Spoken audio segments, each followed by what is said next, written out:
This recording was originally a live conversation which took place at Start Summit 2023.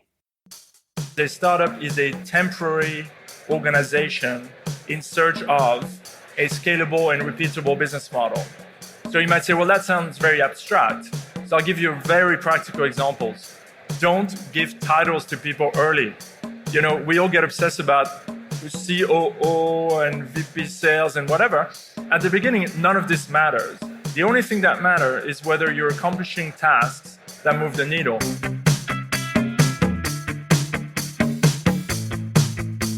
Welcome to the Swisspreneur Show, a podcast about startup stories and learnings from experienced entrepreneurs. Here's your host, Sylvan.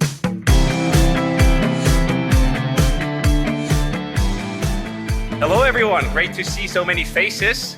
Fred, thank you for coming all the way here from London. It's great to have you. My pleasure. Always love coming to Switzerland.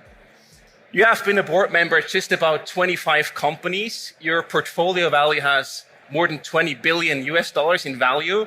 So you've seen a lot. And I just wonder which startup or which investment has helped you to grow the most as a person, but also as an investor? My favorite journey is probably PillPack, because PillPack became Amazon Health. And the thing I like the most about it is we ended up with a very small group. So the two founders, TJ and Elliot, and myself and David Frankel, and we became like a mini think tank for the company.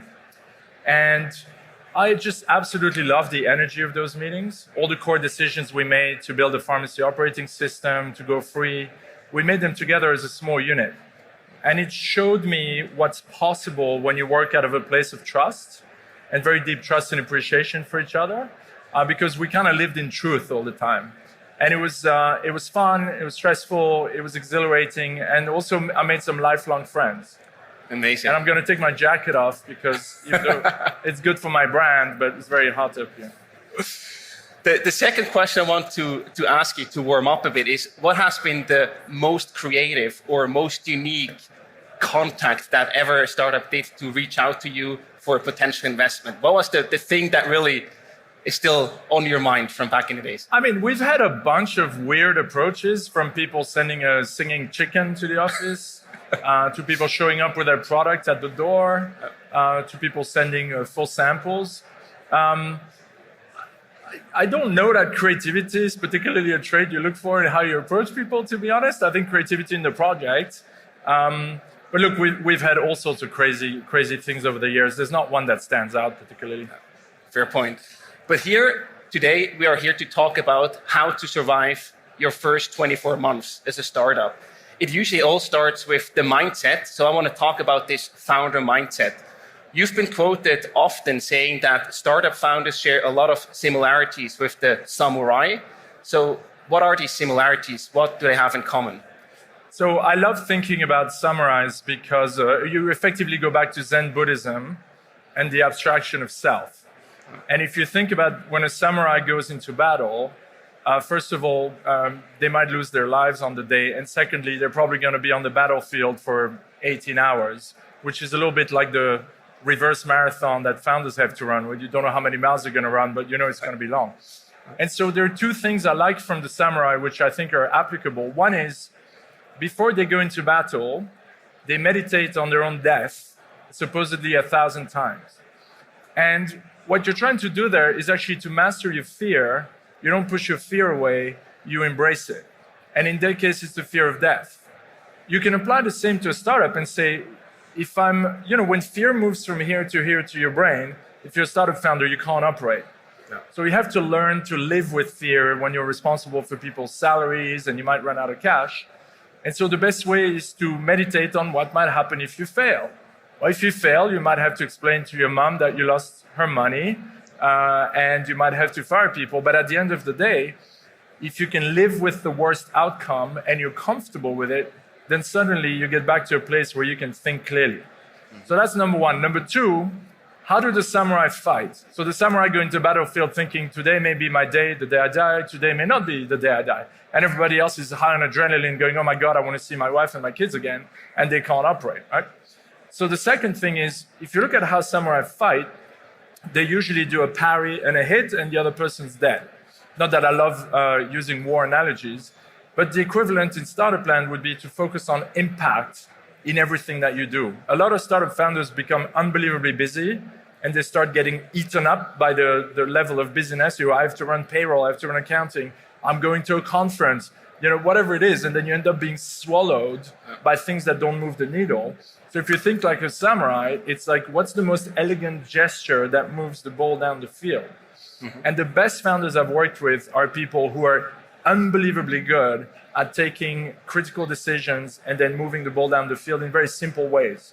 So Alex Chesterman at Zoopla, when he wrote the original vision for Zoopla, the original document still stands after 6 years. The original set of KPIs basically did not change except for a couple of lines for the 5 or 6 years I was on the board. And Alex would make decision after decision after decision, always thinking about impact at very high speed. If you can do that well, you're already in a good spot. Nice. And talking about startups, we hear that term here many, many times today at Start Summit. But what actually is a startup based on your perspective and experience? Yeah, so Stephen Gary Blank has probably the best definition of a startup, and I think it's useful to think of yourself that way. So he says a startup is a temporary organization in search of a scalable and repeatable business model. So you might say, well, that sounds very abstract. So I'll give you very practical examples. Don't give titles to people early. We all get obsessed about COO and VP sales and whatever. At the beginning, none of this matters. The only thing that matters is whether you're accomplishing tasks that move the needle. So people have completely the wrong debates internally as to who's going to run what. And you're like, the real question is, are we doing the right things and are we moving the needle? And if your original role within the company is to be, head of, running operations, and after a period of time, you realize that you're actually really good at product, you don't want to move to product, or you realize that you need to hire somebody above you who's exceptional, you can learn from, you just got to be in the mindset where none of this title, status stuff matters. So everything about you is about being a learning organization, including understanding your own zone of excellence, including understanding your shortcomings.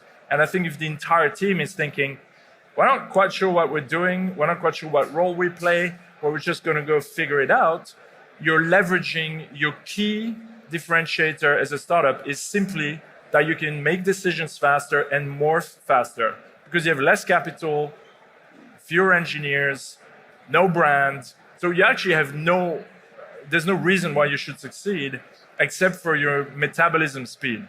And so everything you do at the beginning is all about metabolism speed. And you mentioned the founding team. So usually there's a team of co-founders in place. Let me ask you the question, can loners or single founders also start successful companies based on your experience? So I have zero issues with single founders. I think there are a lot of great companies started by single founders. The question with those men or women is, were you able to attract the right quality of talent right from the offset? So effectively, are you building a co-founding team with the right level of discipline? And secondly, how generous are you with your equity? But I don't have a problem with single founders at all. I just think you have to realize that for us, one of the first tests is, were you able to get people to join without cash and without a VC behind you, etc.? The founder of Siebel famously managed to get 25 people to work for no money for a year when he started Siebel.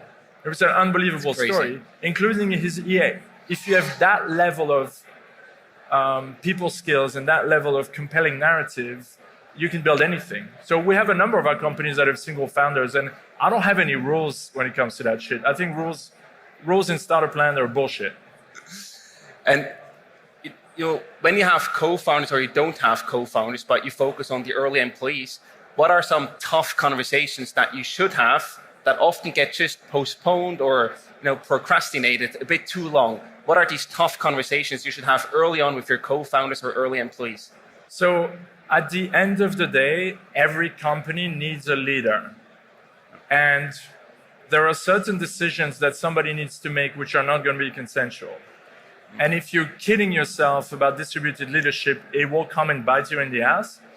So when you start a company with a co-founder, you kind of want to go and sit down and have this incredibly honest conversation about where's our zone of genius, our zone of excellence, our weaknesses, what are we passionate about, who has the best qualities to lead a business, the ability to define the focus, tell the story again. There's these qualities that you'd expect a CEO to have. And I think shying away from what that means, it gets people in trouble. So what that also means is you probably don't want an equal equity split, because it's just not possible that everybody contributes the same. It may be, but I think these cases are quite exceptional. Usually there's somebody who's there with the original vision, with the original drive, somebody joins them early. Reflect that in the shares, it's totally fair. If you don't, over time, resentment might start to build, or you're not clearing the field, so to speak. Mm-hmm. So when I started Stride with Harry Stebbings at the 20 VC, we spent 4 to 6 weeks just talking about how do we feel about money? What are our ambitions and objectives? How do we relate to each other? How do we deal with the age difference? Harry was 20 when we started, right? He was like less than half my age. And how do we feel about that? So we spent a lot of time, sometimes in uncomfortable places, also digging into our own shadow. What's the trauma we lived as children? How does it show up? What's the dark side of our personality? And how do we deal with that? So some of it was honestly deeply uncomfortable, but I've learned from experience that these foundational discussions are extremely important. Did you also talk about your core values to align them there in that part of the conversation? So values is an overused word, but well-designed values are unbelievably powerful.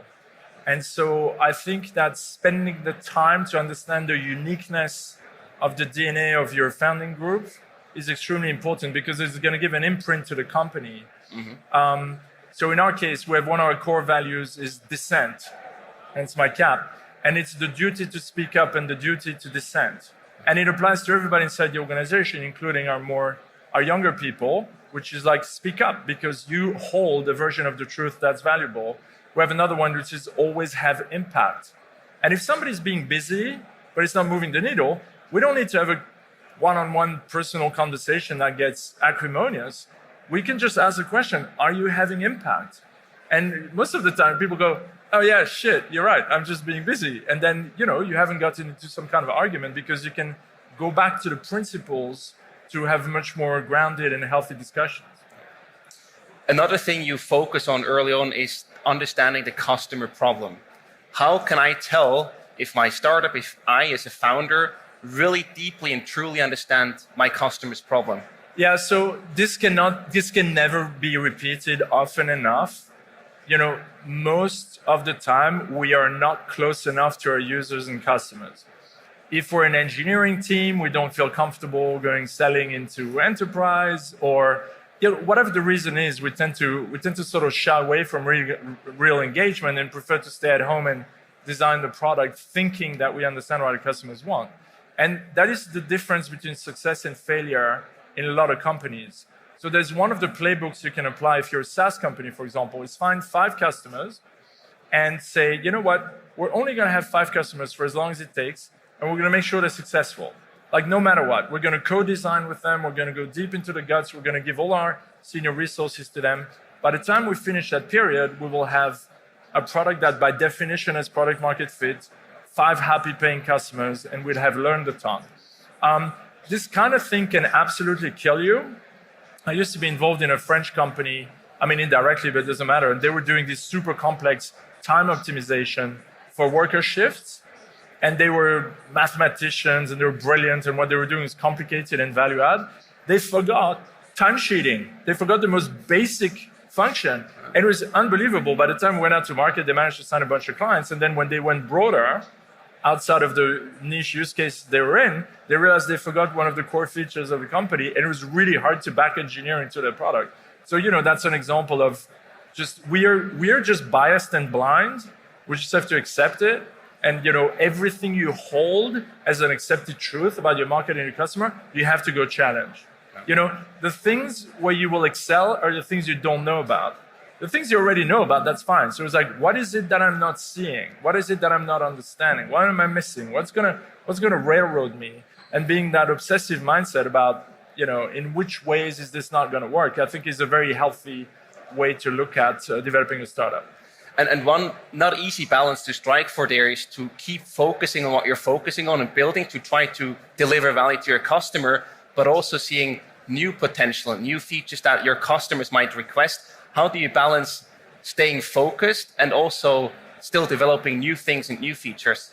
So I would say for early stage startups, there's a period of what you might call spray and pray, where you go broad and you talk to as many customers as possible and you're taking a lot of input and you get a lot of noisy data back. Yeah. From spray and pray, you then go into your focus, your wedge, and you start building.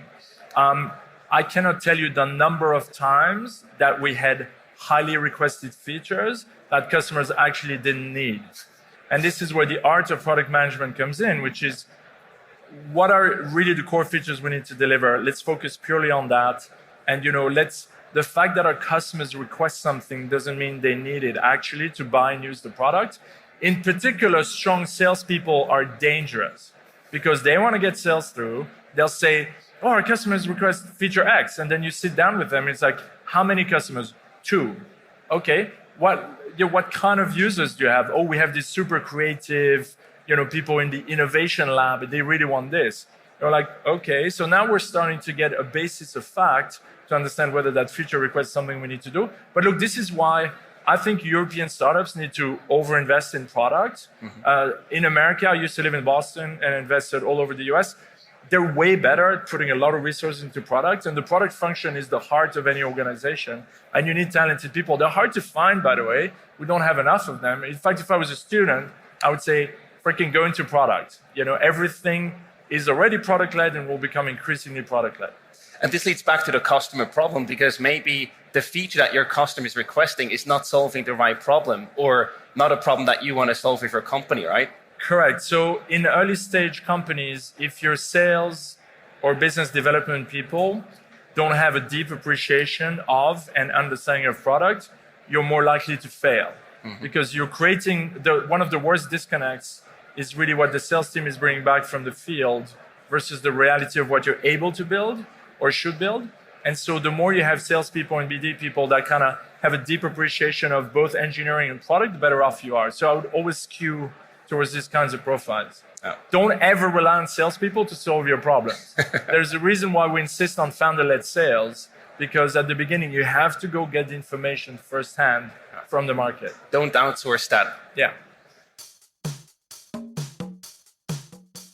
This episode was co-produced by Holy Code, your go-to partner for all software development needs.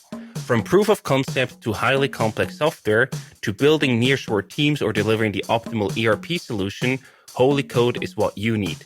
They're experts in startup development and have helped many of our former guests supercharge their technology and make the world a better place, one line of code at a time. So if you're looking for support with scaling your tech product, head over to holycode.com and get started today. That's holycode.com. One other important point is your own energy along the way. You need to wisely manage your energy. Some people start a startup to escape the 9-to-5, but then actually end up working 24/7. Do you think that it's underestimated how much work and effort it needs to actually build a startup? Yeah, I mean, building startups is an unbelievable grind. And it's a grind for one reason, which is nothing can ever be delayed, because velocity drives more velocity. And there is a compounding effect to acting and executing fast. And so a startup is like an infinite speed treadmill that you're going to have to run on for 50 miles, right? And so if you think about it that way, your energy, your ability to go back into yourself and find out what you need and how you can sustain becomes one of the most important assets. Because if we lose a founder to burnout or to panic or to whatever it may be, or disconnection from their passion, we have destroyed or damaged our most valuable, quote unquote, asset or talent. And as a founder, you really have to think, it will be harder, longer, more scary, more extreme than you think. And every single founder says that. I was once with the founder of MySQL and at a award ceremony. He was at our table. And he got this next gem award. It was actually in Switzerland. And he said, you know, a diamond is carbon compressed really, really hard. And he said that's how he felt in his journey as founder. And that phrase kind of always stuck with me. It's just fucking painful. So your family needs to know what you're embarking on. Your partner in life needs to know that you're going on quite a special journey where your availability to others and your the absolute need to be available to your company is for quite a period of time going to overtake everything else. And so you also need to have very honest conversations with your parents, your spouse, your partner, and say like, I'm about to enter a zone of extreme. And, I'm not saying you need to do that for the rest of your life, but people are telling you you can be very balanced in an early stage in a startup. They honestly don't know what they're talking about. It just creeps up on you. How can you as a founder avoid to burn out when you're running a marathon at the speed of the sprint? I mean, I think, so a lot of founders are unbelievably driven. They can be driven by trauma, obsession, a chip on their shoulder. So their worst enemy in terms of sustainability becomes themselves. Because if you don't understand your needs, your energy, where you come from, you're more likely to run into the wall really, really fast, which is why I think there's an increasing realization that, doing therapy that relates to early childhood, doing, just being able to connect to your feelings, to your emotions, to your body, what's your body telling you, is very important. Because if you don't keep things in balance, you're unlikely, well, you might make it, but you might kind of kill yourself in the process. And, we are all keen on powering people up in a responsible way, in a thoughtful way, where both founders and their teams don't end up getting burnt, getting damaged, having broken families or whatever it may be, because the cost of this amazing adventure is pretty high, right? So the question is, how do you then leverage, if you look at the internal motivation stack, it's passion, mastery, mastering your craft, autonomy, you have autonomy over your work and you can see the output, passion, curiosity, and then the one that cements everything together is purpose. Now, purpose is kind of an overused word, and we can talk about that some other time, but if you manage to harness these 5 motivators, then grit and determination and the ability to be resilient, they come from a place that's quite deep inside of you, because your passion is ignited, your curiosity is ignited. Now you're in a place where when shit goes wrong, instead of blaming the rest of the world or panicking, you go, that's interesting. I didn't see that coming. That's like an interesting challenge. How do I deal with it? So now you can be in a place of curiosity, which is a much better place to be emotionally than be feeling like the world's coming at you or you're getting hit from the side, right? Yeah. Another thing you also don't want to run out of is cash, liquidity. Many startups don't pay or don't seem to pay enough attention to this. Why do you think that's the case? Yeah, so it's amazing the number of times we find startups that run out of cash, quote unquote, unexpectedly. And it is simply because the founders are in the weeds, running super fast, trying to manage customers, clients, retaining that talent, blah, blah, blah. And most of them have not been trained in cash flow. No. And, the way we present from an accounting standpoint, financials doesn't make sense to anybody. But, at the end of the day, you have to manage cash. The only thing that will kill you with absolute certainty is running out of cash. And I can't tell you how many times I had to pull someone's head up and go like, the cliff is coming. We're not reacting early enough. So that's one. Number 2 is don't necessarily trust your existing investors. I've seen so many times that people say, we got your back. We got to go. We got your back, And then you come to the point where you need money and they're like, yeah, actually, your metrics don't look that great. And then they pull. Or they put a term sheet in front of you that's awful. So I think as a founder, you kind of always have to think plan B. You're a survivor of your company. Don't outsource it to anybody else. And so I think I've also learned the hard way the need for founders to constantly be thinking about plan A, plan B, plan C, and have that as one of their core activities. I need cash in 6 months. I need to be right now in market today, figuring out where my existing investors are and try to get them to be honest, and then what my plan B, my plan C are going to be. And then be unbelievably honest because, man, I mean, especially in the last year, we had people go like, I'm going to raise 20 million at 100 pre. And I don't know what the markets are, but I'm like, I think you might raise 6 to 8 at 60 pre, but if you're really keen on trying that out. And we have so many companies that went out with these inflated expectations and had to just pull the brake so hard. And, it's like who provides you with impartial advice in difficult markets is also very important. So you need mentors, you need people who've been through shit and crisis before, so that somebody can kind of help you see the bigger picture. Because the VC world is awful, it's opaque, people play games. I mean, there's a lot to do. Well, it's not awful across the board, but there's a lot to do to make it better for sure. Time is flying, Fred. I have one last question for you. What role does fundraising play in all of that in the first 24 months? Because we talked about the risks that you should avoid or the key areas to focus on. Is fundraising just a logical conclusion or next step if you avoid these risks or do a good job in mitigating them? Well, so there's sometimes a misapprehension that I see in founders, which is they say, when I raise money, then I can do X. And I respect it, because if you have no money, you're like, how am I supposed to hire engineers? However, the reality is fundraising tends to be an outcome of moving the ball down the field. And there's a commonality amongst most of the great founders we worked with, which is that somehow they move the ball down the field even if they don't have any money. So I know one guy who used to go to Starbucks every morning. He'd buy someone a coffee and he says, I need feedback on my app in exchange for me buying your coffee.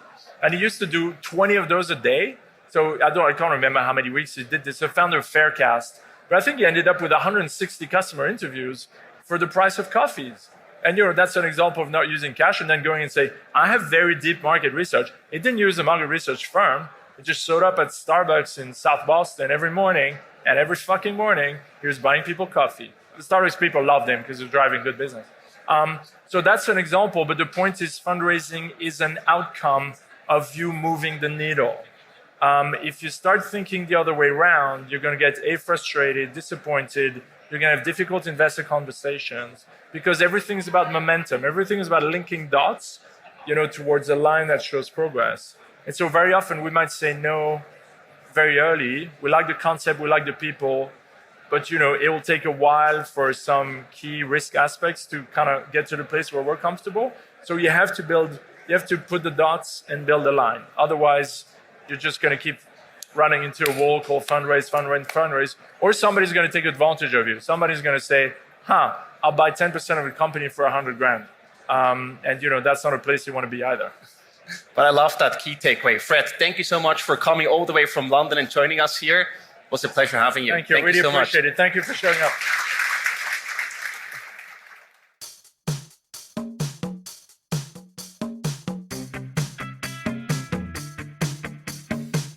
We hope you enjoyed today's episode. If you did, you can support us by rating our show on Apple Podcasts. This way, we can reach an ever-growing number of aspiring entrepreneurs.